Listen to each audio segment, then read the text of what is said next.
Hello everyone and welcome to the next Vintage Legends. My name's Graham. I'm from the Vintage Guitar Players group. You can find us on Facebook. That's facebook.com/groups/the Vintage Place. Remember to find us on Instagram as well at 95 Vintage Legends, and we'd love you forever as always if you would maybe consider hitting subscribe below.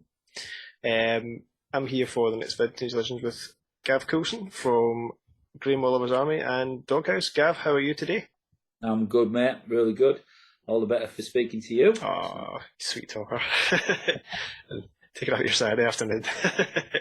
Listen, thank you for joining us today, Gav. Gav, you're also an admin in the group, but you know, a player with some pedigree, and playing with the Graham Oliver's Army just now, and your own stuff at Doghouse. And tell us a bit more about it, if you don't mind.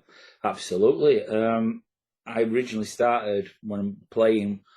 When I was about 13, 14 years old, and I originally started as a bass player, and I was a bass player for many, many years, and I never really thought I'd ever see myself as being a guitar player. But I ended up picking stuff up as I went along, watching my other guitar playing friends, and I think really when I got into my 20s is when I started, actually, my guitar started becoming my first instrument above bass, and I was getting more work playing guitar than I was playing bass, which was odd. But obviously, you take the work when it's given to you, Yeah. So I was influenced mainly in the early days by a lot of the rock players. So people like Steve Harris from Iron Maiden. I was influenced by Geezer Butler from Black Sabbath. And obviously Billy Sheehan, when he came on the scene in the mid-'80s, he just sort of blew my mind when I saw him play.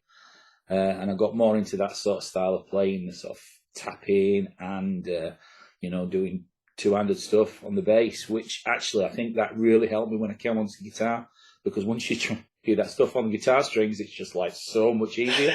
After being tapping a string that's like 4 times the thickness of the bottom E string. It's can hold up the suspension bridge, Exactly. So it really did, I think, help me with my guitar playing, really strengthened my hands up playing bass for so many years. I'd say my guitar playing heroes would be Gary Moore. I was always more of a fan of Gary Moore's rock stuff, sort of out in the fields kind of era, rather than his later bluesy stuff, although he was a superb blues guitarist and he did some fantastic work there. Yeah. Randy Rhoads from Ozzy Osbourne's band, I'd have to rank as one of the best all-round guitar players ever. Pretty incredible stuff. Yeah. And, I know people knock the guy and for lots of reasons, and I know he's probably not the nicest person to ever meet, but I still think Yngwie Malmsteen's an awesome player. I mean, you watch that guy play, and you just can't figure out how he's doing half the stuff he does. It's I've seen him a few times. Not for everybody, and that's fine. And people think his tone sucks, and people think he's this, that, and other, whatever. Fine, but you can't take it away from him. He's an awesome guitar player. Yeah, it's pretty mind-boggling stuff. And music-wise, with what you're doing just now, then tell us a bit more about Graham Oliver's Army and Doghouse. Okay, I'll tell you Doghouse quickly because that's more or less straightforward. It is a pub rock band basically. But we do a lot of classic Deep Purple, Led Zeppelin, Sabbath, but we do kind of twist things a little bit. We do meld a few songs together. One of my favourites is we do The Trooper by Iron Maiden, and we run that straight into Eleanor Rigby by the Beatles, and then back into The Trooper again. That's a fair change. Yeah, and it's great. It just works. It just seems to sit really well in those two songs together. And we do a few things like that where we meld songs together. So I've been doing that band for on and off for about 25 years now. So it's been going quite a long time, really. But the thing we've got now with Graham Oliver, obviously we used to be called Oliver Dawson Saxon. And it had Graham Oliver and Steve Dawson from the original founder members of Saxon. Yeah. After the COVID hit, and we had 2 years where we couldn't do anything. Hey. Oh, just 1 second. That's right. Decided to log in. It's me, Seth. It is you, Hey, Seth. Seth. Hello, everybody, Seth. Hello. Hey, Seth. How are you mind- doing? Are you okay? Yes. Yeah. Do you mind going back in the room, sweetheart? Shut the door. Thank you. See you in a bit. Cheers, Seth. I knew that was going to happen. That's all right.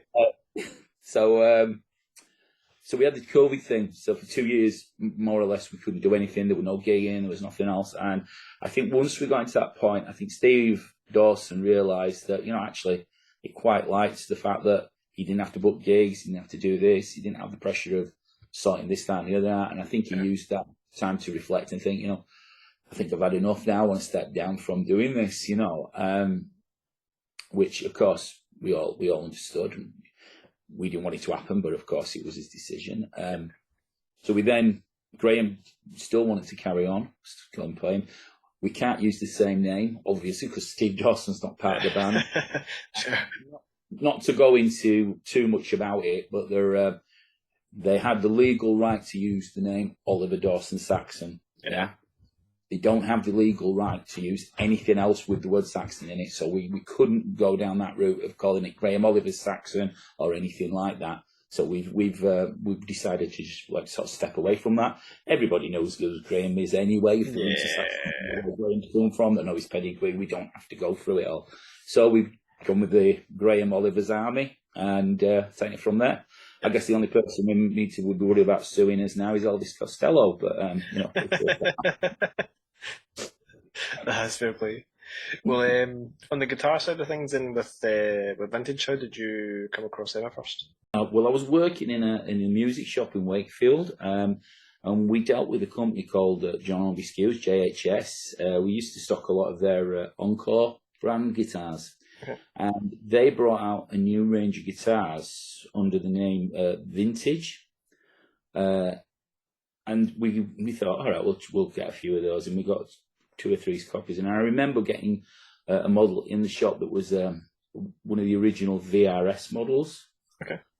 And it was a blue VRS. I remember blue VRS model with like a blue flame on the top. Really nice guitar. I tried it out and I thought, God, this is incredible. I can't believe it. And I think at the time it was about 170, 180 quid. So, obviously I got a staff discount as well. And I ended up using that in one of the early incarnations of Doghouse. Man, being a bit of a brand snob, I stuck a PRS logo on the top of the head. But, it's the sort of thing. I just think, why did I bother doing that? There's no need for it. But, that's what people will like, I suppose. Still are, I suppose, some people, But, so, yeah, that's how I first got into them. And I think it was probably only a few years after that I actually applied for a job with JHS. And I started with them in the sales office, working in the sales office. Okay. I did that for about a year. And then I left to go and manage a shop in Bradford. And it's while I was there, I'd only been in that job for maybe 6 months, that JHS first advertised for a artist liaison and product demonstrator, which I applied for. Saw the job, thought, that sounds interesting. I don't mind doing that. And I applied for the job, and I thought we'll probably have loads of people applying for this, and I've got no chance. But no, I got the job, and I ended up, working for JHS then for quite a few years. I think I was with them doing that for 12 years, something like that. Yeah, must be that. I remember the videos. Still all there, yeah. So yeah, that's pretty much how I got into it, and how I became quite involved with the vintage range. And I should point out that even after I'd left JHS and was working at that other shop, I was still using vintage guitars. Still using. In fact, I think this guitar I got from that shop when I worked there. It's changed a bit now, and we'll talk about that in a bit. But the original but guitar I got from that shop. Yeah. I was Well, before I got the job in at JHS again. the one thing I would probably ask, given obviously that you guys, tour, given the fact that you obviously work, in the music industry, what is it that, given that you have so many other options around about you, what is it that makes you pick vintage to play and to take with you on tour and such? Well, just speaking from personal experience, I've never had an issue with any of my guitars, other than the sort of issues that you would get with any guitar at any point anyway, when you've worn out pot or whatever else, They've been reliable, they've never let me down. The tuning stability on nearly every single model I've had has been stunning. And let's think about this. You take your stuff, you put it in an aircraft hold, and you've seen how them people throw stuff out. You know what I mean? Baggage kickers. Yeah. I wouldn't want them to smash one of my vintage guitars up, but if they did, I'm not like $3,000 out of pocket. Do you know what I mean? Yeah. Which you could be, couldn't you? Or even more, depending on what guitar you were deciding to take with you. Actually, it's testament to the fact though that they can go through things like touring, here, there, and everywhere overseas, and you get handled, and still, do the job. They still excel at it, and like the sound and the feel is what you want. It's pretty Absolutely, especially for like much you're paying for them. That's the thing. I mean, apart from anything else, it's not like you're compromising. It's not that I think that these guitars sound as good as a 1952 whatever or a 1970 whatever, blah blah blah. But when all's said and done, I get on stage and I can play that guitar and it sounds exactly how I want it to sound. Yeah, that makes a difference. And and what guitars then? I can see some of them. I see obviously one just back out short again. So what have you got with you today? Okay, I thought that you probably want to chat about the Pro Shop models, because that's kind of still a newish thing, I guess, with vintage. And I just thought I'd bring these models in because I'd say that the guys at JHS were doing Pro Shop models for me years ago. Before it was a thing. Before it was a thing, yeah. So I'll bring this one up to front first. I don't know if you can see the headstock. Yeah. A very early vintage advanced model. This was a prototype, and originally it was finished in a red sparkle. It was the most awful colour I've ever seen. I mean, people like cherry red guitars, and that's fine. And this guitar looked like, I don't know, it looked like, I don't know, some horrible lipstick colour. I really couldn't deal with it. And anyway, the guys stripped it down to the bare wood, and you don't know what you're going to get. But with these, we were always told there should be at least a 1 or 2 piece body, which this is a 2-piece body. Took it down to the wood, stained it for me, and the reason why I was held out and getting this is because it's 24 frets. Yeah, and scallop, it looks a bit. Well, that's another thing that they did for me. They scalloped the top frets for me. The top 12 frets are scallops. And it's got the one in Wilkinson vibratos on, which I love this vibrato. It's a really, really keen vibrato. And then the other thing that they did is that these pickups are the same pickups that they use on the Lemon Drop model. Ah, cool. Yeah.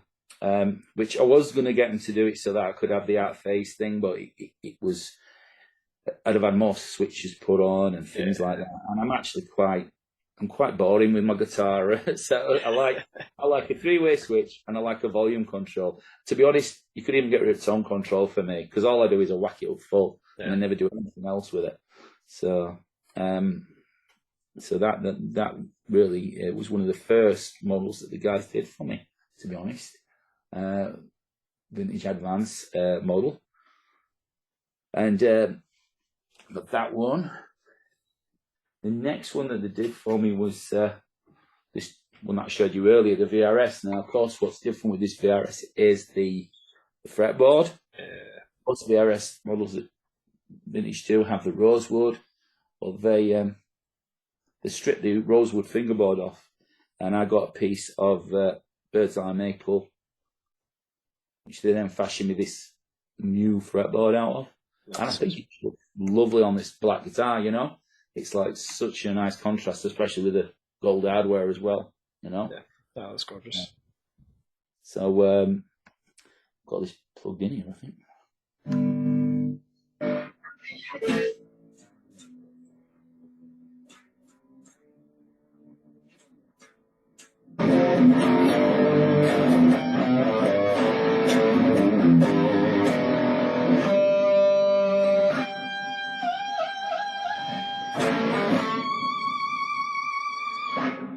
Just so easy to get all the pinched harmonics out. Yeah, that's so nice. You know?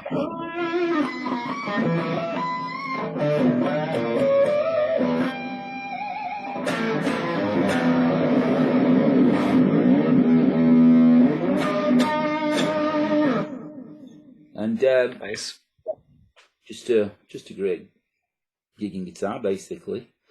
And then the other one that I've got here. Oops, just knock that off. So at the moment, I've got 3 of these models. I've got one in blue and one in purple, and I've got this one. And the blue guitar is probably one of my main gigging guitars. I use it most of the time when I play with Graham, and quite a lot of the time in Doghouse as well. The purple one I use is with when I do solo gigs, because it's in standard tuning. Most of my guitars are in drop tuning. They're like, you need E flat, you know, easier for singing and things like that. So I have a purple one that's in standard tuning, and then this model here is obviously it's in the green finish, and again you see it's slightly changed from what it should be. You've got these are again lemon drop pickups on here. You've got your standard volume tone, you've got your 3-way switch, and then you've got all these gubbins here, and probably can see those wires there, because this is actually all those saddles here are made by Graphtech. It's one of their Ghost MIDI preamp systems. So you'll see here at the bottom, I've got the multi-pinned in out here, and you can connect this to a guitar synth module. Well, you can connect it to most synth modules really, and it'll trigger synth sounds from it.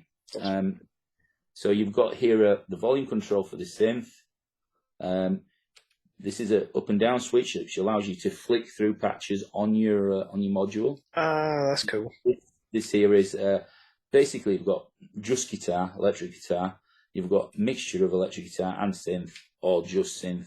To be honest, I always have it on center position because I just turn the volume down when I don't need the synth part and turn it back up when I do. But it's really good for getting like pads and organ sounds, you know, things like that. When you especially when you're only in a sort of 3-piece band and you want to put things out a bit, you know. I haven't got all the. I haven't actually got my module to plug it all in for you, but I'll do a little video. I've been meaning to do it for ages with this, but it's really effective when you get it working, you know. Yeah.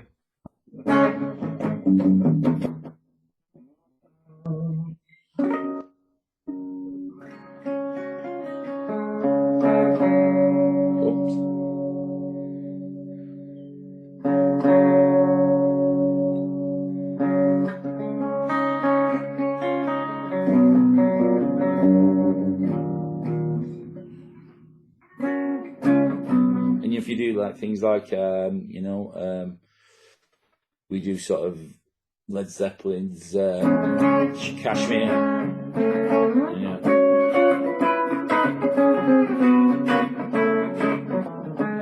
Yeah, That's pretty awesome. Screaming at me because I aren't doing it in Dadgad tuning, but you know, can't please them all.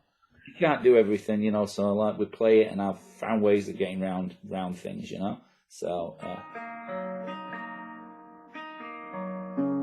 It's pretty awesome. Yeah. Well, do right without changing your tuning, yeah. So you know everybody plays the. I'm sorry to do this, but Wonderwall, yeah, like that, and it's actually capoed, isn't it, at the second fret, yeah. So you have to put a capo on, and then you've got to do the chord changes. So you can actually do it like this if you want.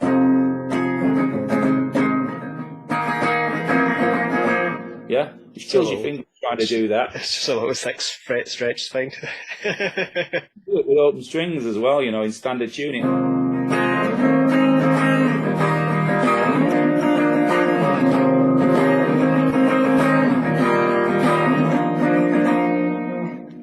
There you go. Really cool.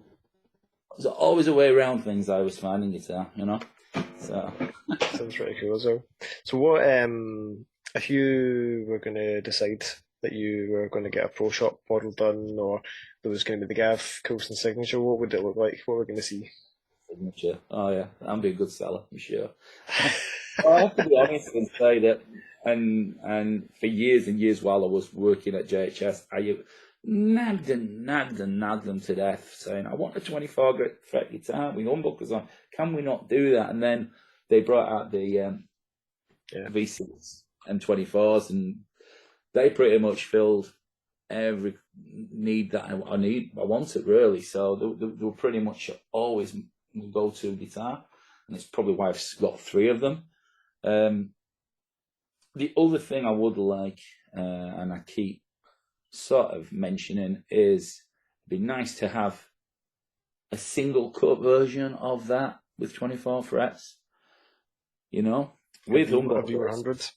But if you could flick the humbuckers down a single coil, yeah, so it'd be like be more like a not a V100. You could do a V100 style model of it. I'm thinking more of a like the the V52s and the V62. Yeah, that style. You know, style. So it'd have a fixed bridge. It'd have humbuckers, but you'd be able to turn the humbuckers down a single coil. You know, I just think that'd be really nice. You know, but they have the extra frets on it as well. I agree. 24 frets. Oh god, the 24 fret V100 would also be an absolute dream. Yeah, definitely. Well, we need to get speaking again to we need to speak to Vintage, see what we can do.